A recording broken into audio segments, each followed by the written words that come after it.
If you tell me ectopic pregnancy is something I'll have to be discussing with anybody, whether online or in person, I will say you're crazy.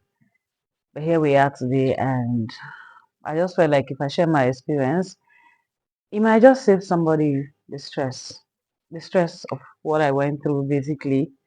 So this is going to be a bit personal, but I'll try to keep it short and real as much as possible. So this video basically will just contain my struggles to trying to get pregnant, my ectopic pregnancy experience generally, post-op care, and possible causes as well. So I think we should just get into it. Let's get into it, guys. Hi, my name is Ele. If you don't already know that, and my channel basically just is around my life. But I share a lot of cooking videos and tips and just business hack and everything. So, and we all know I have a partner and three dogs that I love with all of my heart. So I know wambling. Okay, let's get into it. Where do I even begin? Okay, let me start by saying I am 37 and 2 years ago I had my fibroid surgery. And you know, before you get your fibroid surgery, doctors will advise you, will counsel you about maybe having a partner and just thinking of trying to conceive immediately because of the possibility of the fibroid growing back. And thank God I was blessed with someone who wanted to take that step with me. So we went ahead and had the surgery and we immediately started trying to conceive. It wasn't forthcoming. But last year I had like I don't know what it was, but I missed my period for like 2 weeks. I was trying test strips, it wasn't working. So I went to the hospital and I saw a gynae. So they decided to run some tests. So they did like a blood test for pregnancy and it showed inconclusive. Like I was, it didn't say I was pregnant, it didn't say I was not pregnant. So they just say go home, take folic acid and see what happens. So when I started the folic acid, I think a few days later my period now came. So fast forward to this year. So let me say about 3 weeks ago, because I'm 2 weeks post op now, I started feeling this sharp pain in my on my left abdomen, lower pelvic pain. I didn't know what it was. And I literally just saw my period like barely 2 weeks before this pain started. So my mind didn't go to pregnancy at all. And I have like Flow app on my phone where I check my period, ovulation, and all of that. You know how it can be when you're trying, your mind is always there, you're doing everything possible. So when I started getting this pain, I went to the hospital. Okay, I wanted to just go to like an ultrasound place, just get a scan done and see what it says because I didn't know what it was. So on the Saturday of that weekend, when I made the decision to go for the ultrasound, I was like on Monday. On Sunday, my discharge now kind of changed to brown. So like periodish, like spotting and stuff. I'm like, what is this? So this means I was going to see a gynae. So I went to the hospital on Monday and they decided to run all sort of tests and say scan as well. They ran blood tests, he said pregnant. Scan came out, he said my womb was empty, but there was something like cyst like on that left side where I was having the pain. Two of them, you could see it through the ultrasound. Like, what does it mean? Went to the doctor. The doctor said, okay, if blood test says you're pregnant and there's nothing showing in your womb via ultrasound, let's go out further and just do some tests. Like there's this vagina insertion kind of scan thing that you do. So I went, I did all of that. The man couldn't really tell because he said where the cyst was located, as a cyst-like thing was located, the scan couldn't really reach there. So all that time was wasted. So, but from his observation and his conclusion and his report to take to the doctor, he said this could possibly be an ectopic pregnancy. But he cannot tell because that scan couldn't really tell what it was. I don't want to tell you guys how crazy my head went that day. For someone who has been trying to get pregnant, who has been waiting and hoping on God, what is this one? After my test, after that ultrasound, I think I finished pretty late. So I said, okay. I tried calling my contact at the hospital. He wasn't picking. So I said, let me just go home. I'll go back the following day. So on Tuesday, I went back to the hospital and the doctor said, they were waiting for me. Why didn't I come? So if this thing is ectopic pregnancy, is risky. You're not supposed to be going home. I'm going to put you on the bed rest. And that time my head was like, I didn't, because the thought of surgery was already driving me crazy. So I lost it at that point. I called my man, I called my mom, I called my aunt, who is a retired patron or matron. I don't know, whichever. So I called her. She was like, "Aloye, you have to stay. There's no going back."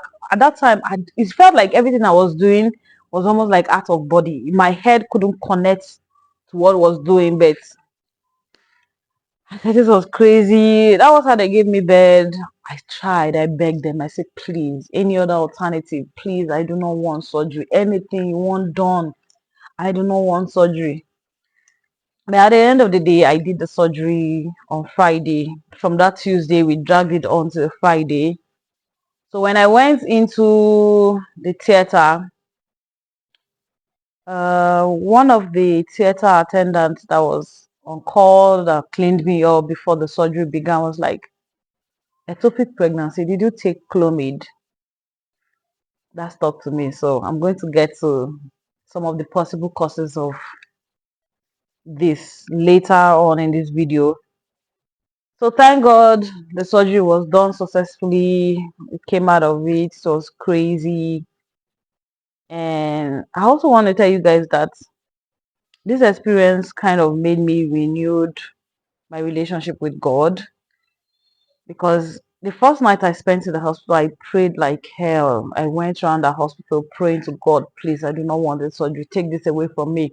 Even if it means testing you and just packing up and going home the following day if they insist on this surgery, because I do not want this. I do not want this. I kept saying, I was praying, I was crying. But when he finally went to the surgery part, I didn't pray that night. I felt like I was disappointed in God for not answering my prayer. I said I didn't want this. He still let me go through.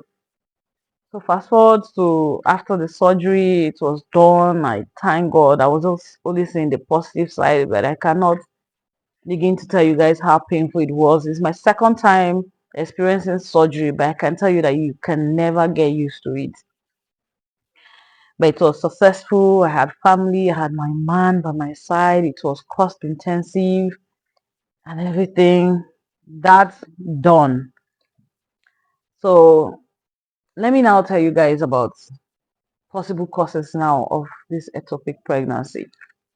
Like I said, while we're trying, I went on fatty aids. They said it was great. Both of us were doing fatty aids. Then one of my friends who was like, try Clomid. Even when even when I'm not trying to get pregnant, we're trying to prevent it. And my man even have like a pre-com, and I'm on Clomid, it gets me pregnant and stuff. I don't even know, like just the whole thing. So that was mistake number one. Without consulting any doctor or anyone, because my friend said Clomid, I went on. I took Clomid for 3 months, like 3 doses. It's something that's supposed to help you get pregnant. So you take on day 2 or day 3 of your period. I take for like 4 days or so. You increase the dosage as the days go by. So I took that, and that was last year. But I stopped when I didn't get any results. So I stopped. So that passed. So what else did I do? Okay, my previous surgery as well. They said another cause of ectopic pregnancy could be adhesion, like scar tissue forming maybe in your fallopian tube or something to fast track the speed of the fertilized egg or ovary or something into the womb. So that could be a cause. But meanwhile, after my surgery last year, I had to go get a HSG done. It's a testing that get to check your fallopian tube if there's any blockage, and the result said there was no blockage. So if adhesion had caused this blockage, they would have seen it at that point, but I don't know that aside. So it could be from the clomid, it could be from adhesion from my previous surgery. What else? I don't smoke. I've not treated STI, that is sexually transmitted disease. My man has not treated sexually transmitted disease. So what are that possible causes? It's just strange. Meanwhile, they may not even be an exact cause. It can just happen. Because the girl next to me who had the same thing, we got admitted the same day. She had hers the first day, but I had mine later because I was dragging. She have never had surgery, so adhesion could not be the cause of her own. So the thing is, it can just happen. So those were the mistake I made. First of all, that clomid. Do not take clomid except your doctor recommend or asks you to and monitors you. Do not on your own take any sort of medication, especially if it had to do with fertility. Do not try that. So what else? I think that was it. Like I said, I'm 2 weeks post op now and I'm healing fine. As you can see, I'm dressed. Maybe one of the first time I call this dress because I had been wearing my robe and stuff the whole of this whole time. So I am recovering fine. But what outside the medication, I think some of the medication they gave me was vitamin C, some antibiotics. Um, I still had injection that I was taking. One of my neighbor nurse comes to the house to give me that injection. So I took that. Plenty fluid, avoid milk so that your stomach will not become, hey, you know what I'm saying? Your poo will not be hard and stuff. You don't have to press, you know. Don't try bending over. That one is basic for any surgery at all, especially if it's your abdomen. You can gradually squat, but do not bend over. Oh, Brandy, I hope it's not affecting this video. Oh my God. So that, and what is, you have to clean the scar area 2 or 3 times a day with spirit and a well sterilized, because I'm not using regular cotton wool. I'm using something they give me in the hospital that's like this, but you have to be careful so it doesn't hang on to the stitches or the thread or whatever hanging outside and draw it out. You have to be really careful, but you have to clean it well. So that is helping. I think that is basically it. So I am going to stop this video here, and whatever I have forgotten, I hope maybe in my subsequent videos I can keep pushing it out there. I don't know. I'm sure I'm not forgetting anything because I do not want to edit this video so much or talk plenty things. I want to do cut and join. This is a straightforward video. Whatever mistake I've made is just going to be there. We are human. Just try and understand. This is not easy for me. And that's it. And just pray hard, because one day you have no idea what ectopic pregnancy is. The next day you might just be talking about it. So I hope it's not something you get to experience, but I hope this helped somebody. Just put God in everything. Pregnancy might seem easy. You see people getting pregnant, you think, oh, it's something, but when the devil throws things like this at you, it can happen. So you just have to put God inside all the time in your life. I think that's about it. That's about it. That's about it. Thank you so much for watching, and God bless you. Bye.